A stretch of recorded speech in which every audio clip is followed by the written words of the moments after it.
In the name of the Father, and of the Son, and of the Holy Spirit. Amen. Please be seated. The Feast of the Ascension is probably the most underrated feast of the entire Christian calendar. There are no Ascension parties or anything. Nobody says Merry Ascension or anything like that. It doesn't have an official animal mascot like a bunny or something, but we should come up with an Ascension mascot, like the Ascension hedgehog or something. I don't know. Anyway, St. Augustine of Hippo put it this way: the resurrection of the Lord is our hope, but the Lord's ascension, our glorification. He continues, today, you see, we are celebrating the Feast of the Ascension. So if we are to celebrate the Lord's ascension in the right way, with faith, with devotion, with reverence as God-fearing people, we must ascend with him and lift up our hearts.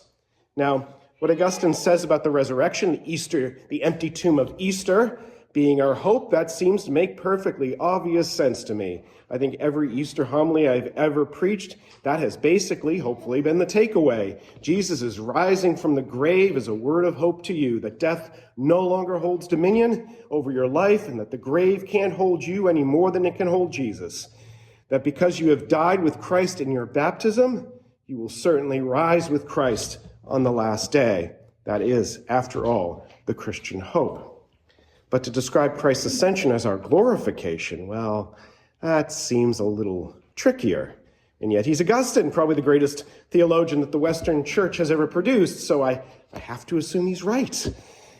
Now, if Augustine simply said that Christ's ascension is his glorification, well, okay, that makes perfectly obvious sense to me as well. It's actually the picture we get in our first reading from Daniel, and I confess today's homily is going to be a very Catholic homily. We're not going to delve into any one particular reading, but we're going to touch on every single one of them before we're done with this anyway.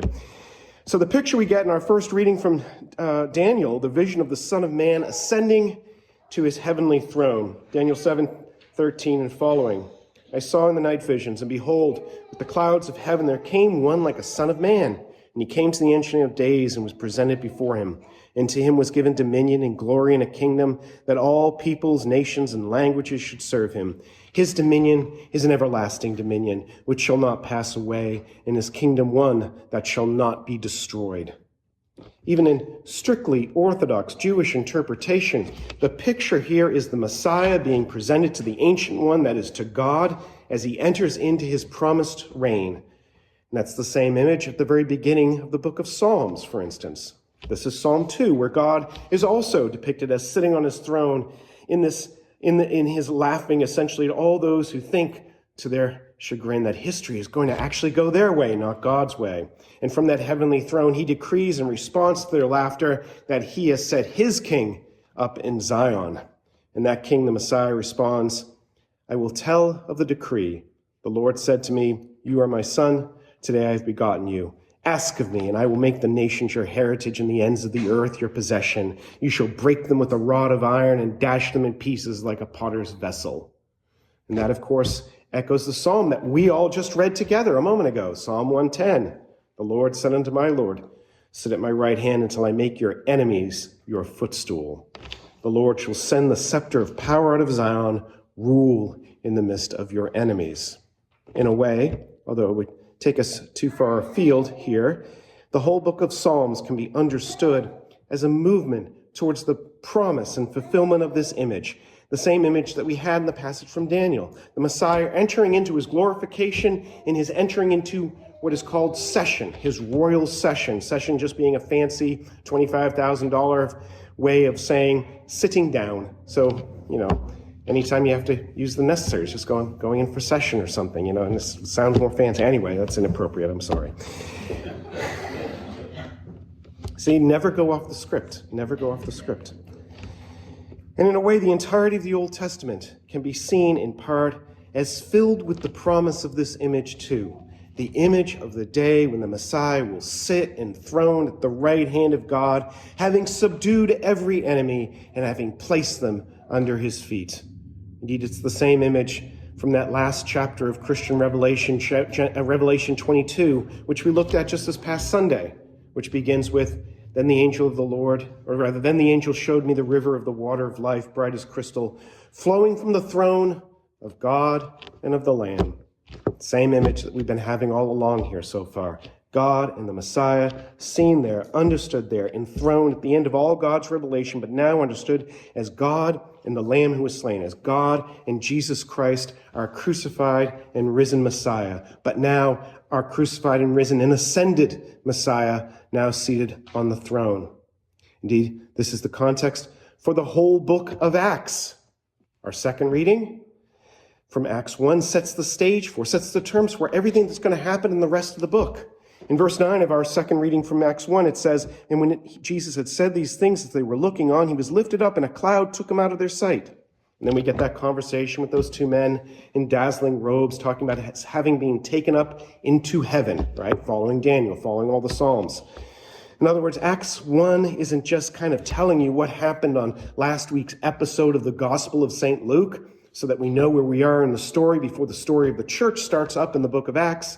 It's establishing the biblical, theological context for what the church really means, based on the image of the Messiah having ascended and now sitting on his throne, having established his dominion over all the world. In other words, the coming to pass of Daniel 7, the realization of the Psalms.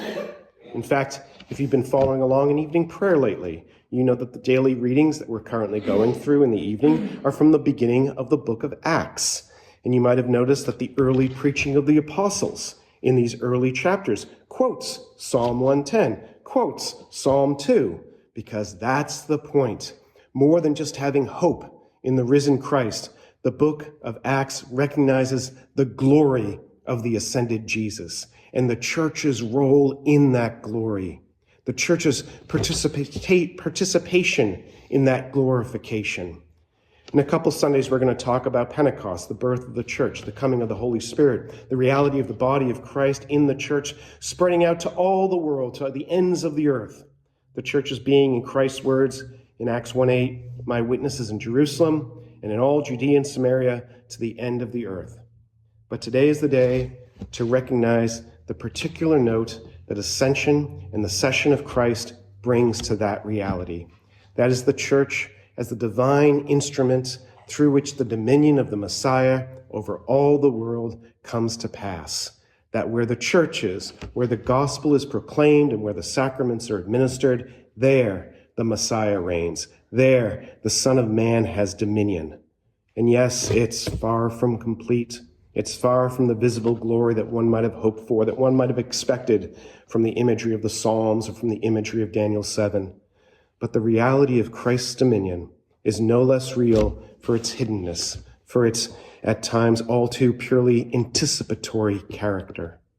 But that, at the end of the day, is actually the particular shape of glory in Christ's ascension that we are ultimately called to. Do you remember what Augustine said? So if we are to celebrate the Lord's ascension in the right way, with faith and with devotion, with reverence as God-fearing people, we must descend with him and lift up our hearts. He goes on from there. He says, in ascending, however, we must not get above ourselves. Yes, we should lift up our hearts, but to the Lord. As you know, not lifting up hearts to the Lord is due to pride.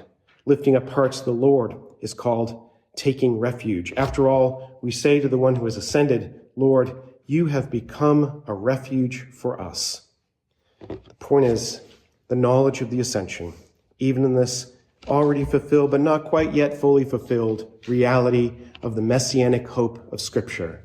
The point is the ascended and reigning Christ is ultimately a glorification for us because it is a refuge of complete trust that we can stand in no matter what life and history throws at us. The resurrection may be a word of hope for us beyond the grave on the other side of death, but the ascension is a word of glory for us, hidden, unseen, but no less real and true in what it says about who we are in Christ and the church right now, and in which we can therefore have confidence right now. Let's look at the only reading we haven't touched on yet, the ending of the Gospel of Luke. Jesus ascends into heaven, and then the last verse there, and they worshiped him and returned to Jerusalem with great joy and were continually in the temple blessing God. Think about that. The last image of Luke's gospel is basically a celebration, a party. And most of the people partying there are going to die soon, right? And horrible deaths at that. And yes, hope in the resurrection is part of what will give them the confidence and boldness to die those martyrs' deaths. Hope that that is not their end. And it's not. But the ascension that they just saw tells them and tells you and tells me exactly who the Lord of history is, now and always, who truly has dominion over every single thing that happens, who rules despite all too often all the appearances to the contrary, that it's the Lamb who was slain, that it's Jesus Christ, our crucified and risen Lord, who is firmly and forever seated on the throne. And your glory in this lifetime, that in the depths of despair, at the bottom of the pit, in the very worst moments that life is capable of throwing at you, your glory in this lifetime is that you know you are in him. And you can trust because you can ascend to your refuge in him, to your refuge in your King. And in him, to a peace and confidence that he is sovereign and ruling over all things for our good and for his glory. And all because of exactly who this King of glory is, now seated on that throne, the one who turns crosses of death into trees of life. And so you ascend to him, which is to ascend not to a solution that you might like, not to some ideal outcome as your refuge when you're in trouble, not to a silver lining to whatever it is you're facing as your refuge, but in a kind of humble trust and peace to a refuge in him and him alone, seated on his heavenly throne, where his nail-scarred hands still tell you everything you need to know about him and his dominion. And in that place, before that throne, you let your Savior be your Savior. Not just on that cross, not just on that Easter morning, but on that royal throne over all creation, over all history, and over all your life. In the name of the Father, and of the Son, and of the Holy Spirit.